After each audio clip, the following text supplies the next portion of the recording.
Povo de Deus, boa noite. Uma alegria, um privilégio estar aqui nesta noite para nós adorarmos o nome de Deus. Que bom que você está aqui na casa do Senhor. Seja muito bem-vindo também você que nos acompanha pelas redes sociais. Que Deus esteja com você também, aí aonde você está. Queridos, feche os seus olhos, vamos falar com o Papai do Céu. Maravilhoso Deus, nosso querido Pai, agradecido Senhor seja o teu nome, porque o Senhor é bom e a tua bondade e misericórdia dura para todo sempre. Nessa noite, nós iremos abrir a tua santa palavra e queremos, ó Deus, pedir a iluminação do teu Santo Espírito, para que possamos compreender aquilo que inspirado foi, que o mesmo Deus que inspirou um dia a mente dos profetas, para que a tua palavra fosse escrita, que possa também nesta noite iluminar-nos para compreender a tua santa palavra. Te pedimos, ó Deus, perdão pelos nossos pecados, que o Senhor possa falar a cada coração nesta noite, que a tua palavra semelhante a uma flecha possa acertar a vida de cada pessoa, para que haja salvação aqui nesta casa. E neste momento, Pai, o homem sai de cena, para que entre em cena o teu Santo Espírito. Unja, Senhor, os meus lábios, para que através das palavras humanas, o teu povo nesta noite possa ouvir o timbre da voz do Eterno ecoando em cada coração. Então, bênçãos, ó Deus, que nós te pedimos e te agradecemos, porque esta prece aqui, ela vai assinada em nome de Jesus. Amém. Abra suas Bíblias no livro de Apocalipse, capítulo 19. Apocalipse, capítulo 19.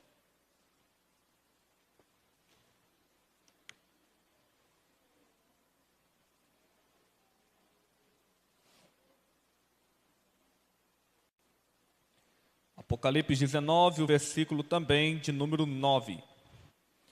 Apocalipse 19, verso 9.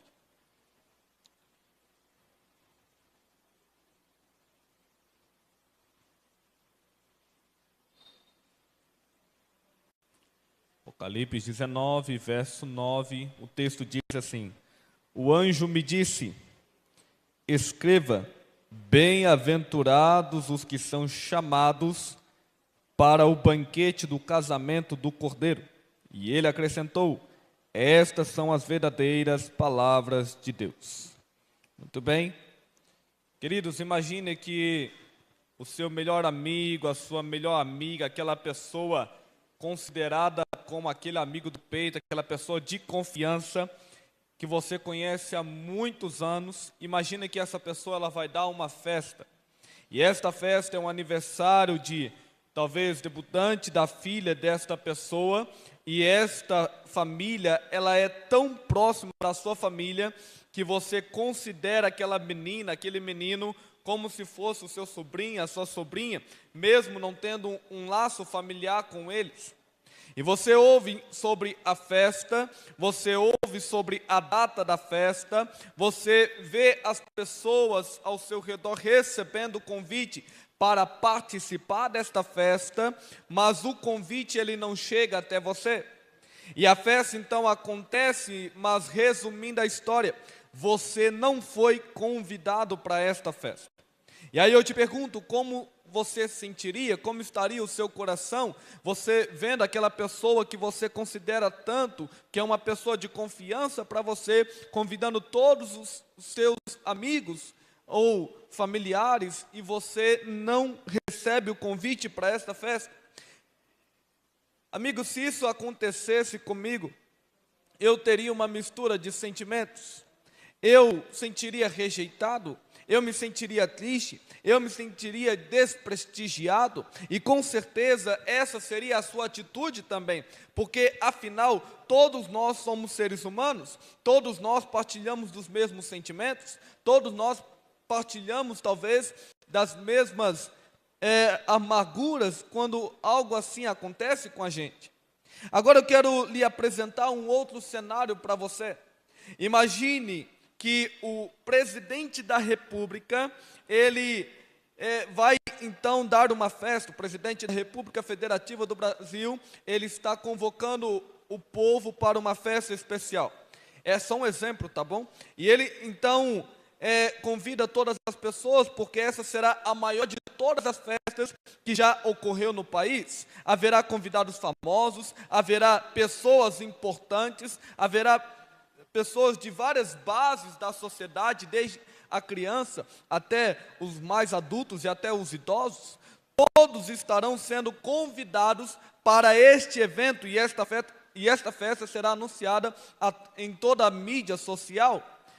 No entanto, um dia você chega na sua casa, ao abrir ali a caixa de correios, você se depara com um convite da festa do presidente da República Federativa do Brasil, convocando você para uma festa especial.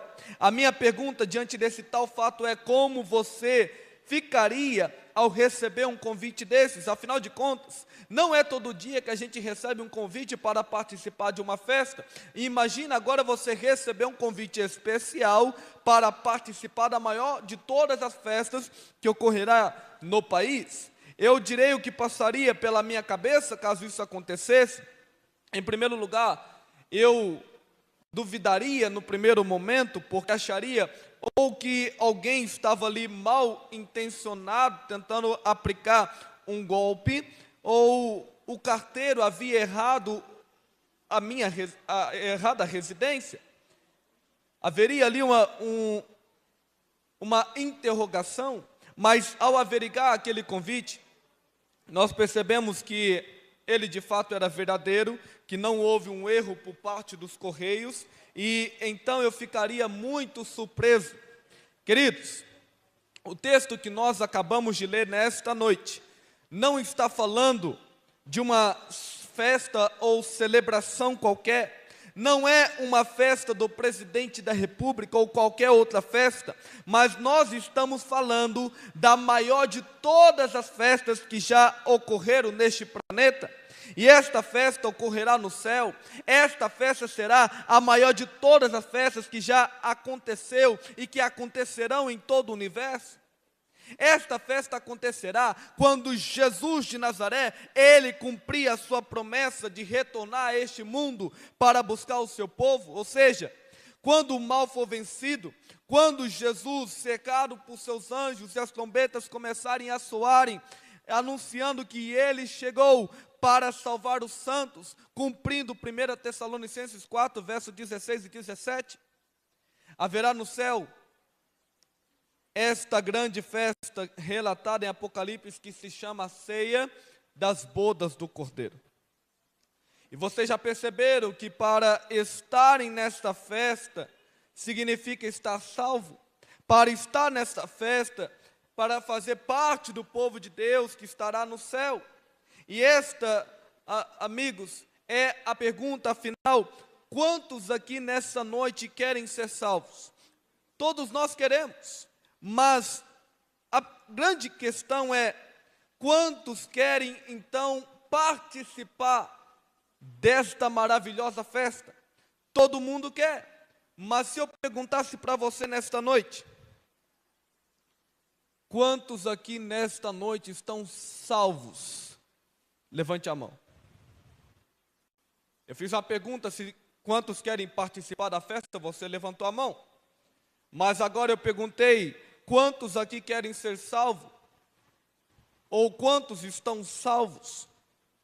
E os demais eu vi que não levantaram a mão. E sabe por quê? Porque nós criamos em nossa mente um conceito errado de salvação. Nós muitas vezes imaginamos que a salvação, ela representa aquilo que eu fiz, aquilo que eu costumo fazer, ou aquilo que eu ainda vou fazer. Ei, queridos, quando nós olhamos para o aspecto bíblico em relação à salvação, nós temos a convicção que a salvação, ela não é problema nosso. A salvação é um presente de Deus. Então, quando nós olhamos para o pensamento bíblico, nós entendemos que a salvação é aquilo que Jesus fez, é aquilo que Ele faz e é aquilo que Ele vai fazer em nossa vida. Quando nós olhamos para o texto de João capítulo 3, no verso 14, o texto diz assim: e do modo por que Moisés levantou a serpente no deserto, assim importa que o Filho do Homem seja levantado. Esse texto, ele está num contexto lá das serpentes abrasadoras, do livro de Números, capítulo 21. A palavra modos, no grego, é a palavra monos, representando que existe uma única maneira, um único aspecto pela qual o ser humano pode ser salvo. E esse modo, essa maneira, representa Jesus. Ele é a única saída, ele é o único meio pela qual o ser humano pode ser salvo. E aí o texto diz: do modo porque Moisés levanta a serpente no deserto, assim importa que o Filho do Homem seja levantado. Quando a gente vamos lá em Números capítulo 21, nós vemos um relato em que as serpentes abrasadoras estavam matando geral ali no povo de Israel. Muitas pessoas que estavam acampadas ali estavam morrendo, crianças, adultos, idosos, estavam morrendo com força naquele momento. E Deus então, ele fala com Moisés e diz: Moisés, é o seguinte, você vai pegar uma serpente, fazer dessa serpente uma haste, e as pessoas que olharem para aquela serpente em forma de uma haste com fé, imediatamente estaria curado. Aquele momento, aquela serpente serviria como uma providência de Deus para o povo de Israel. E foi isso que aconteceu. O povo então olha para aquela serpente com fé e imediatamente estava curado das suas feridas. Não era que a cura estava naquela serpente, mas dentro desse contexto as pessoas precisavam ali de uma cura que via além da impossibilidade humana. E elas precisavam entender que a cura, o poder, não estava neles, estava em Deus. Então Deus, ele fala com Moisés, Moisés então faz essa haste, e as pessoas que olhassem eram curadas ali daquelas enfermidades que a serpente estava causando no povo de Israel. E aí quando nós vamos em João 3, verso 14, o texto diz: do modo porque Moisés levanta a serpente no deserto, assim importa que o Filho do Homem seja levantado. Jesus, ele desceu do céu, ele veio aqui a este mundo, morrer por pecadores, salvar pecadores, buscar pecadores, comer com pecadores. E quando Jesus, então, ele dá o brado, está consumado, do grego tetelestai, ele estava dizendo: está feito, o seu pecado está perdoado, você está salvo em Cristo Jesus. Agora todos aqueles que olharem para a cruz de Cristo com fé, imediatamente está salvo em Jesus. Diga amém. Agora, se eu perguntasse para você nessa noite, quantos aqui estão salvos? Levante a mão. Todos estão, porque se você veio aqui essa noite, é porque a graça do Senhor Jesus, ela te alcançou. Deus um dia tirou você das trevas e trouxe você para a maravilhosa luz. E aí no verso 15 do capítulo 3 de João, o texto diz assim: para que todo aquele que nele crê tenha a vida eterna. Você pode conferir na sua Bíblia. E o verso 16, que é o mais conhecido, diz assim: porque Deus amou o mundo de tal maneira que deu o seu Filho unigênito, para que todo aquele que nele crê não pereça, mas tenha a vida eterna. E às vezes a gente cria esse conceito de salvação, de que a gente precisa, eu vou melhorar um pouquinho aqui, eu vou melhorar um pouquinho acolá, mas a realidade é que nada que a gente possa fazer vai garantir a nossa salvação, se não for pelos méritos de Cristo. Então Deus, ele nos convida, nós irmos a Ele do jeito que nós estamos, e Ele não vai deixar a gente da forma como a gente está, porque Ele vai mudar a nossa vida. Aquilo que eu tenho a dificuldade de mudar, Ele vai mudar, mas o primeiro passo não é eu deixar aquele vício, o primeiro passo é eu ficar perto de Jesus. E aí a consequência será uma vida de obediência, porque aqueles que vão até a Cristo, aqueles que entendem que Cristo já nos salvou, essa pessoa não vai permanecer mais da forma como ela se encontra. E aquilo que eu tenho dificuldade de mudar, a justiça de Deus, a graça de Deus, ela é imputada sobre a minha vida, e Ele muda Ele muda você também. Queridos, eu quero nessa noite apresentar para vocês um outro quadro. Afinal, o que eu devo fazer para eu estar diante dessa festa, as bodas do Cordeiro? Sabe que eu tenho que fazer alguma coisa? Para nós entendermos este assunto, eu quero levar você aí a uma outra passagem bíblica, que está em uma forma de parábola, e uma parábola muito conhecida, chamada parábola das bodas, ou a parábola da festa de casamento. Eu convido a você a abrir a sua Bíblia no livro de Mateus, capítulo 22. Mateus, capítulo 22.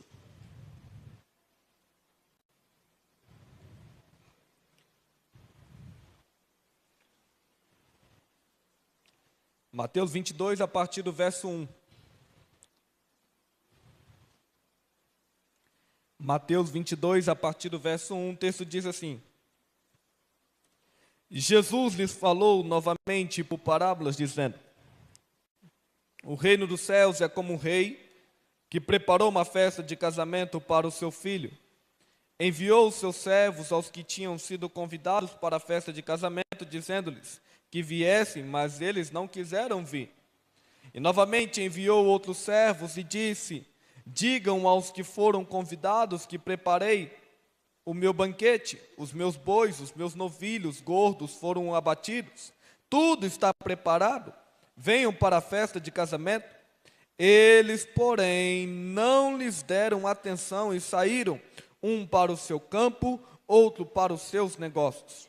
Os restantes, agarrando os servos, maltrataram-nos e o mataram. E o rei ficou irado e, enviando o seu exército, destruiu aqueles assassinos e queimou a cidade deles. Então disse aos seus servos: a festa de casamento está pronta, mas os meus convidados não eram dignos. Vão às esquinas e convidem para a festa de casamento todos os que vocês encontrarem. Então os servos saíram pelas ruas, reuniram todas as pessoas que puderam encontrar, gente boa e gente má, e a festa de casamento ficou cheia de convidados. Mas quando o rei entrou para ver os convidados, notou ali um homem que não estava usando roupa apropriada para o casamento, e lhe perguntou: amigo, como você entrou aqui sem uma roupa apropriada para o casamento? O homem ficou sem palavras. Então o rei disse aos que serviam: amarrem-lhe as mãos e os pés e lancem-no fora nas trevas, e ali haverá choro e ranger de dentes. Pois muitos são chamados, mas poucos são o que mesmo? Escolhidos. Queridos, o texto ele menciona que um rei muito rico, ele tinha um filho.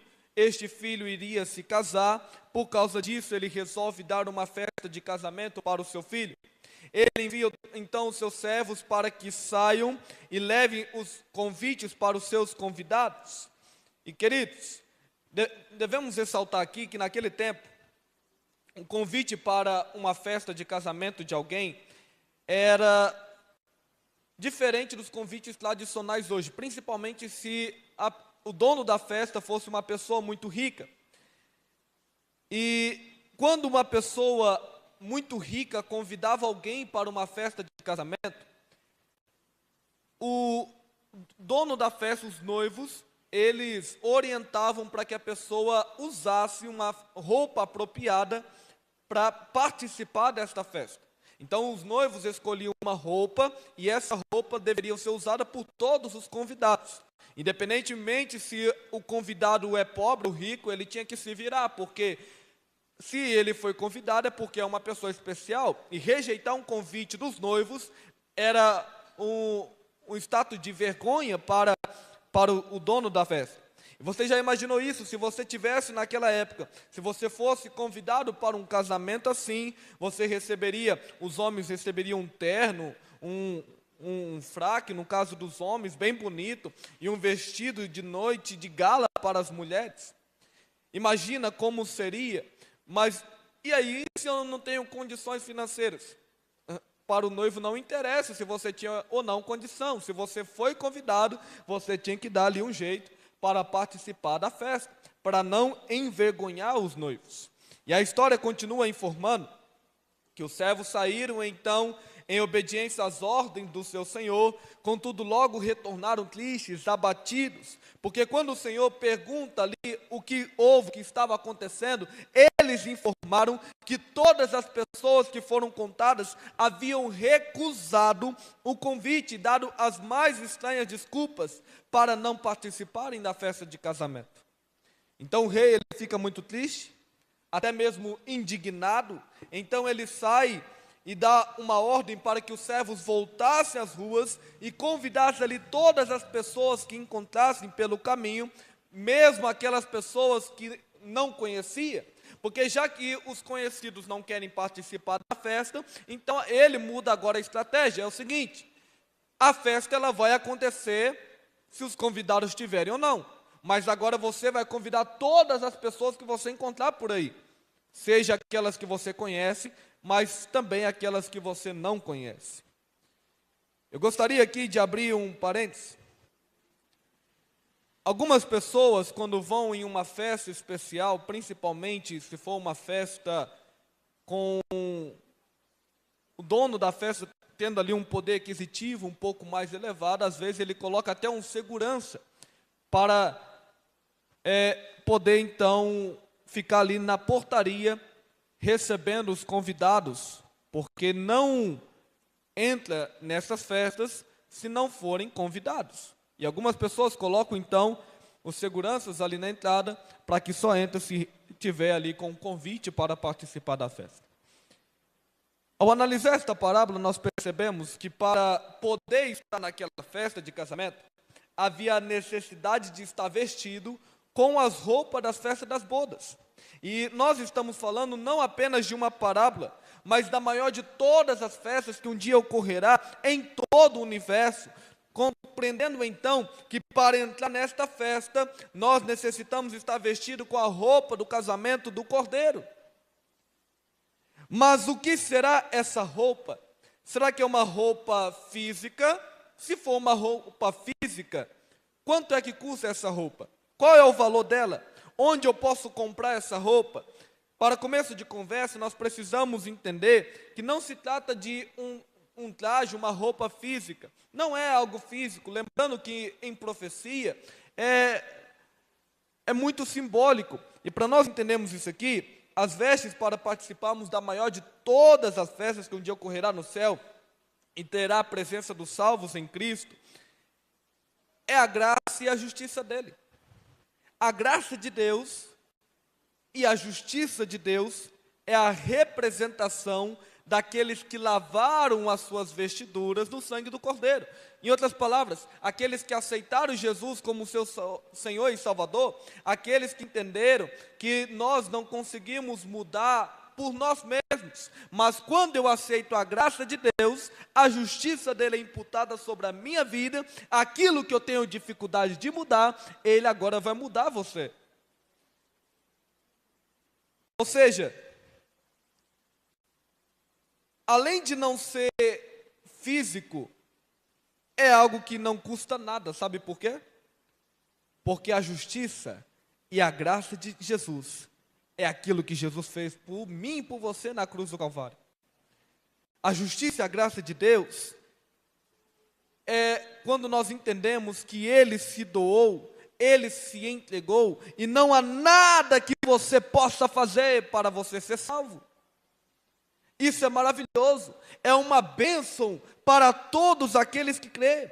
Mas vocês acreditam que por essas razões apresentadas nessa noite, muitas pessoas têm dificuldade de aceitar a graça de Jesus? Inclusive os adventistas do sétimo dia. Muitas vezes nós temos a dificuldade de aceitar pela fé que Cristo já nos salvou. Ele já nos deu um presente especial.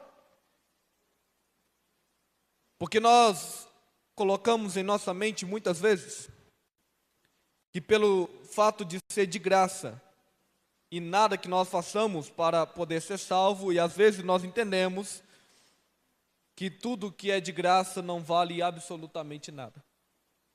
Esse é o pensamento do ser humano.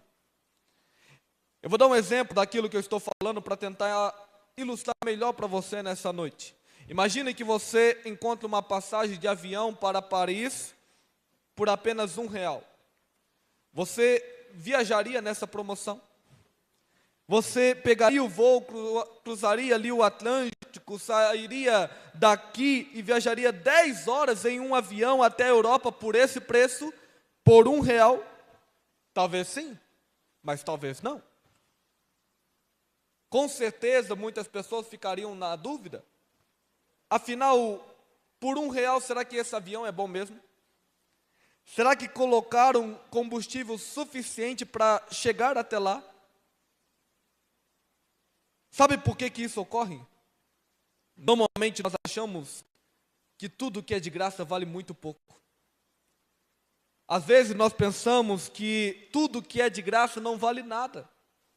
É por isso que nós colocamos isso em nossa mente e às vezes nós não temos fé suficiente para entender a graça de Deus.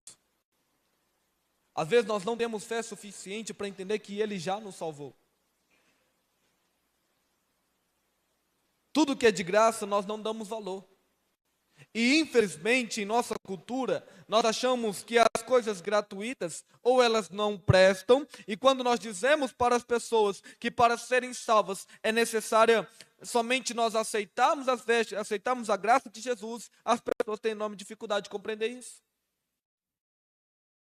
Mas como de graça? Será que eu não tenho que fazer nenhuma obra? Será que eu não tenho que dar ali alguma ajudinha a mais para eu poder ser salvo? Queridos, no mundo religioso você encontra pessoas subindo escadas de joelho, pagando promessas, carregando cruzes por aí. Entenda, tudo que você faça diante de Deus para serem salvos é como um trapo de imundícia, não vale absolutamente nada. Eu não estou dizendo que isso não é importante. Eu não estou dizendo que a igreja não é importante. Eu não estou dizendo que devolver dízimo não é importante. Eu não estou dizendo que guardar sábado não é importante. Mas isso não é ponto de salvação. Nem batismo é ponto de salvação. Para nós entendermos isso aqui, nós precisamos entender que Cristo ele já fez tudo por nós na cruz. Cristo ele pagou o alto preço. Ele investiu pesado em você. Aliás, o céu, ele pagará todo o prejuízo que tiver para que você esteja no céu. Mas nada pagará o prejuízo de perdê-la. O ponto principal aqui não é a obediência. Claro que é importante, é claro que é o cumprimento. Mas o ponto importante é você aceitar. Quando o carcereiro, ele pergunta para Paulo, que estava ali na prisão, o que ele precisava fazer para serem salvos. Paulo ele não diz, você precisa primeiro crer na doutrina. Paulo ele não diz, você precisa primeiro guardar o dia de sábado, mas ele também não estava dizendo que isso não era importante. Paulo não estava dizendo, você precisa devolver dízimo, mas ele também não estava dizendo que não era importante. Ele não estava dizendo, você precisa vir à igreja, mas ele também não estava dizendo que não era importante. Mas ele olha para aquele carcereiro e diz assim, crede no Senhor Jesus e será salvo tua e a tua casa. O primeiro ponto não é a doutrina. A doutrina é o cumprimento, as obras é o cumprimento de uma pessoa que já está salva. A causa da salvação é a graça. As consequências é as boas obras. Vocês estão entendendo? Então, Cristo ele já pagou tudo por nós.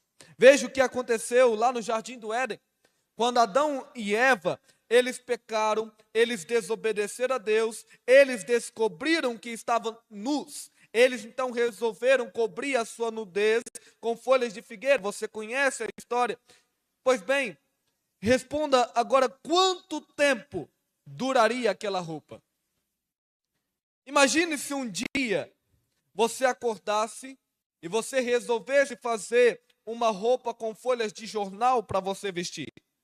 Imagine então que você criasse coragem, saísse pelas ruas por aí, usando uma roupa feita com folhas de jornal. E aí eu te pergunto, quanto tempo duraria a sua roupa? Talvez o tempo em que a primeira chuva aparecesse. Deus, ele olha aquela situação de Adão e Eva, e ele então os chama a fim de resolver-lhe para dar uma lição. E a Bíblia ela diz que Deus ele fez roupa de peles para eles vestirem. A Bíblia não me diz que animal foi morto para ceder a sua pele para a roupa de Adão e Eva. mas eu posso crer à luz da Bíblia que provavelmente era um cordeiro. Sabe por quê? Porque quando João Batista viu ali Jesus às margens do Rio Jordão para ser batizado, João Batista, ele profetizou aquilo que um dia aconteceu lá no Éden. E ele olha então e vê Jesus passando, e ele diz assim: eis o Cordeiro de Deus, que tira o pecado do mundo. Ou seja, no Éden, até aquele momento, não havia morte. Nenhum animal era morto até então. Portanto, Deus, ele queria dar ali uma lição ao homem e à mulher, mostrando para ele duas coisas. A primeira é que o salário do pecado é o que mesmo? A morte. Então logo eles deveriam morrer como consequência. Mas alguém naquele momento morreria no lugar deles. Então, no entanto, eles mesmo, vivendo ainda nesse mundo, agora manchado pelo pecado, experimentariam as consequências do seu erro, experimentariam as consequências da sua dor, do seu sofrimento, da doença, porque eles pecaram, eles erraram, eles vacilaram. E a velhice também, principalmente a morte, tudo isso eles iriam enfrentar como consequência do pecado. Mas a segunda lição que Deus queria ensinar para Adão e Eva é que para a solução daquele problema, um dia, Deus enviaria o Messias e ele seria morto em sacrifício pelos nossos pecados, nos dando a certeza da vida eterna. O que será então necessário? Ou melhor, o que seria então necessário para obtermos a vida eterna? Vestir as roupas ou as vestes do Cordeiro. E o que representa isso? Você sabe que as vestes do Cordeiro representam a graça e a justiça de Jesus, que foi conquistada na cruz para você e por você. Não haveria ninguém que participará da festa das bodas do Cordeiro, ou seja, não haverá ninguém que será ou que ainda não foi verdadeiramente salvo, que não esteja usando essa roupa. O que eu então tenho que fazer? A resposta é simples. Eu preciso aceitar. Somente aceitar. Muitas pessoas ainda talvez estejam escutando isso pela primeira vez. Muitas pessoas talvez nunca ouviram falar quem é Jesus. Muitas pessoas não sabem quem é Cristo. E às vezes nós tentamos complicar as coisas. Eu lembro uma vez quando eu avistei um irmão da igreja que estava ali dando um estudo bíblico. E o irmão, ele chegava na casa da pessoa e dizia assim: se você não parar de tomar café, você vai para o inferno. Queridos, nós precisamos ter sabedoria naquilo que a gente estamos pregando. Qual é o Jesus que nós estamos conhecendo? Que Jesus é esse que nós estamos falando para as pessoas? Às vezes nós tentamos complicar o processo da salvação e uma coisa que é muito simples.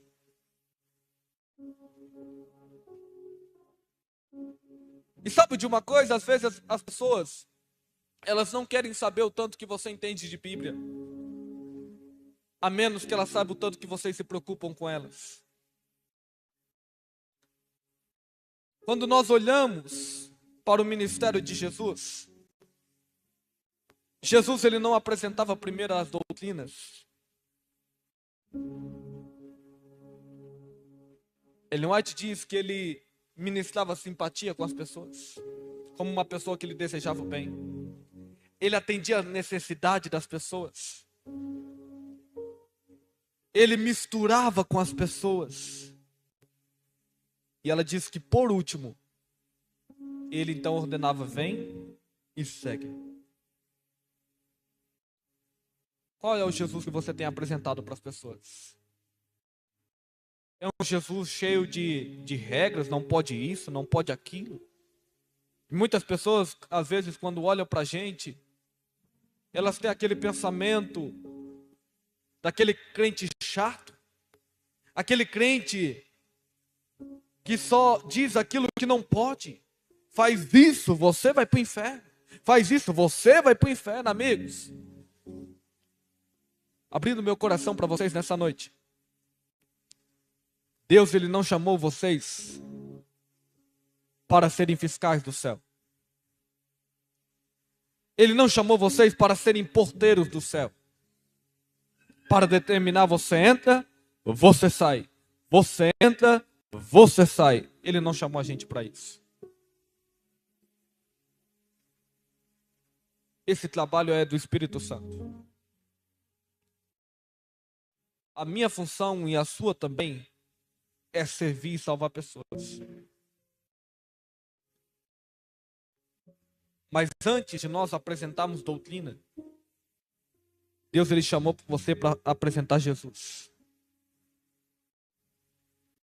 Antes da gente ficar naquela discussão em comissão da igreja, não pode isso, não pode aquilo, Deus, Ele chamou você para apresentar Jesus.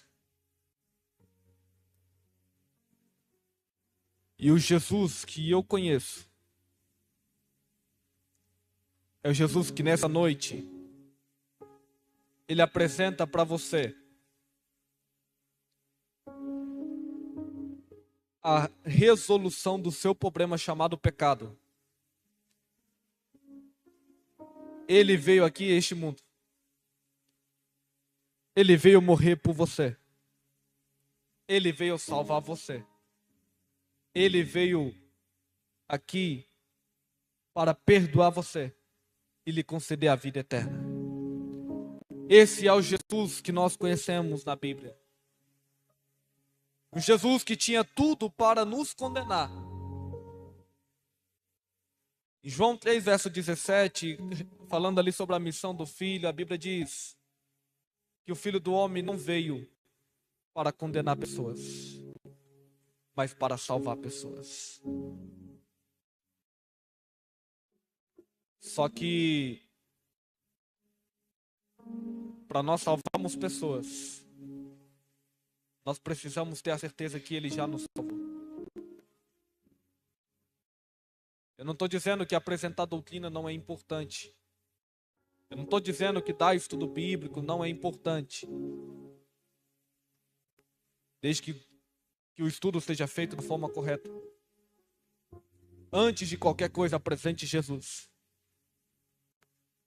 Às vezes, a Bíblia que as pessoas irão ler nos últimos dias será a sua vida. E Deus, Ele chama você hoje, que está salvo em Jesus, para sair ao mundo afora, convidando pessoas também para participar das bodas do Cordeiro, para participar da festa de casamento com Cristo no céu. Anunciando para as pessoas que enquanto houver arrependimento no coração do homem, haverá perdão no coração de Deus. E amigos, Cristo, Ele não é uma opção. Jesus é a única saída.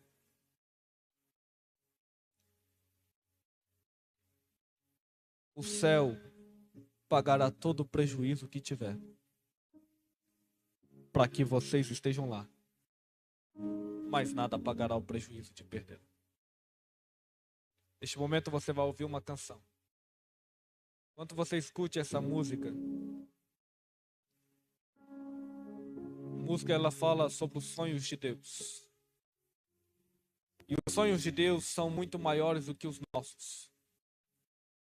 E Deus, Ele sonha comigo e com você, de que um dia todos nós estaremos reunidos nas mansões celestiais.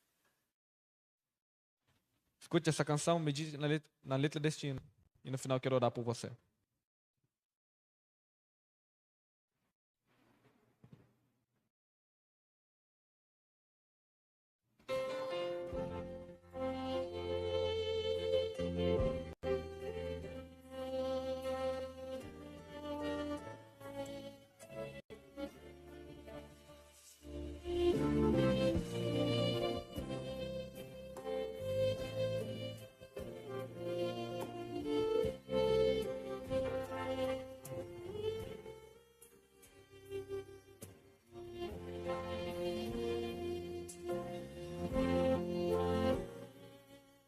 Os sonhos de Deus são maiores que os meus. Ele vai fazer o melhor por mim. Ele vai além do que eu posso ver. Ele faz o que eu não posso fazer. Deus vai cumprir os seus planos em mim. Ele vai fazer o que lhe apraz. Sou pequeno e falho, mas Ele é Deus. Ele só faz o melhor pelos seus. Deus vai cumprir os seus planos em mim. Ele vai fazer o que lhe apraz. Sou pequeno e falho, mas Ele é Deus. Ele só faz o melhor pelos seus.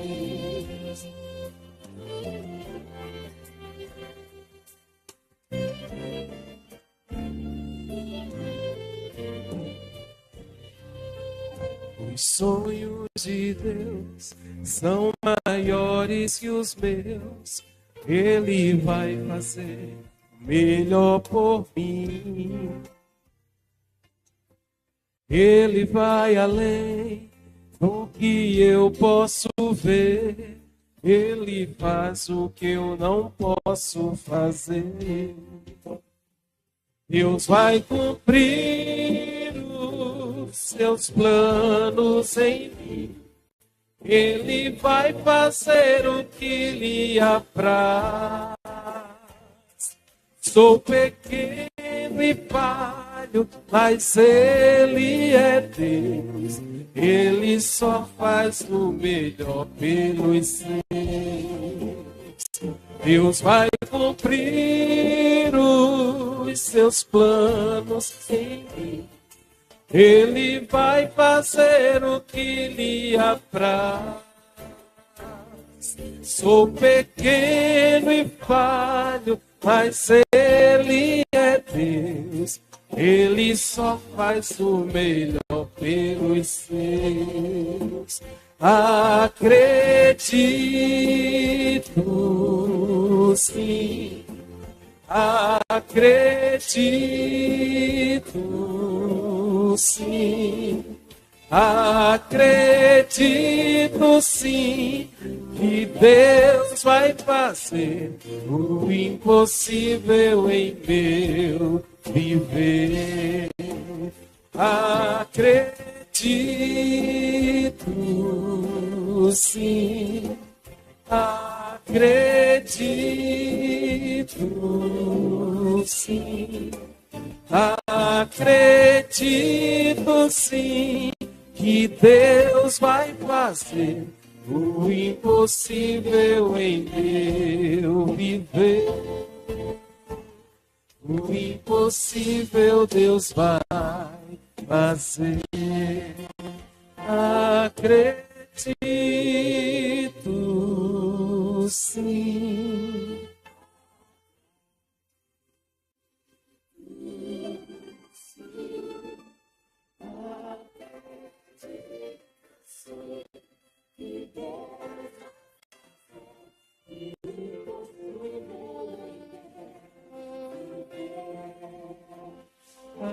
Acredito,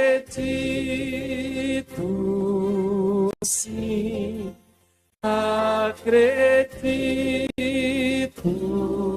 sim.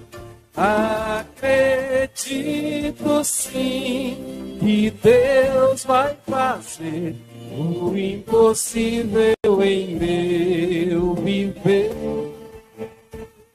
O impossível Deus vai fazer. Amém.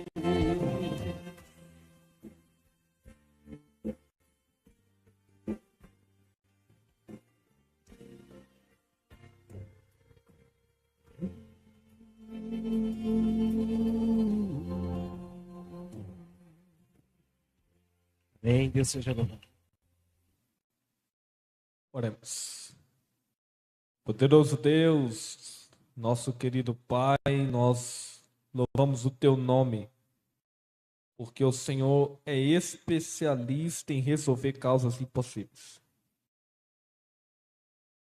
Martinho Lutero, uma vez, ele diz que quando nós olhamos para nós não vemos como nos salvar, porque nós somos pequenos, somos limitados diante de um Deus tão grande.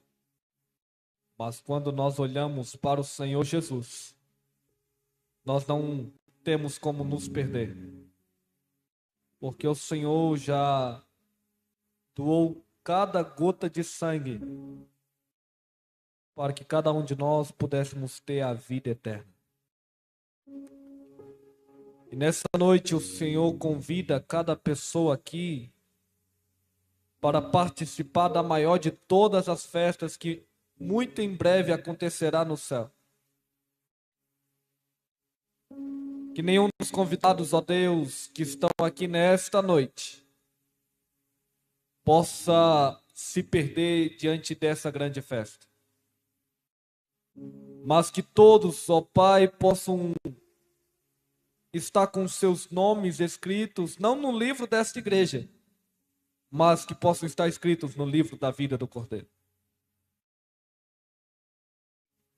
E que de semelhante modo nós, ó Pai, possamos continuar pregando o Teu Evangelho, seja com palavras, seja talvez com um louvor, mas principalmente que possamos pregar com a nossa vida. Para que as pessoas, ao olharem para nós, não vê como um crente chato, mas vê como uma luz a este mundo, que ilumina a vida das pessoas por intermédio da nossa vida, da atuação do Teu Espírito Santo, de uma pessoa que foi transformada pelo Teu poder. E que, ao abrirmos a Tua palavra para essas pessoas, elas possam ter o interesse de querer conhecer o Deus que nós também conhecemos. Perdoe a Deus os nossos pecados, as nossas falhas. Permanece conosco. Temos as nossas lutas, os desafios da vida. Mas como diz a Tua palavra, aquele que permanecer até o fim, este será salvo. Não é aquele que não teve luta. Não é aquele que não teve dificuldade e desafios da vida. Não é aquele que nunca caiu. Mas é aquele que aprendeu em meio aos desafios da vida. Aprendeu a sempre levantar, tendo a certeza que é o Senhor que conduz os nossos passos. Que o Senhor continue pela atuação do Teu Santo e Divino Espírito, atuando, transformando, libertando todos os vícios do pecado, para que a Tua graça, Pai, continue nos alcançando todos os dias, e que a Tua justiça seja imputada sobre a nossa vida, para que aquilo, Pai, em nosso coração que está difícil de mudar, que pelo Teu poder o Senhor possa mudar e transformar o nosso coração. Entrega o Senhor, o Teu povo, nas Tuas mãos. Que o Senhor nos abençoe e nos guarde. Que o Senhor faça resplandecer o Teu rosto sobre cada um de nós. Que o Senhor tenha misericórdia de nós, nos dê a Tua paz. E que o amor de Deus e a comunhão do Espírito Santo estejam com todos. Essa é a nossa prece. Em nome de Jesus. Amém.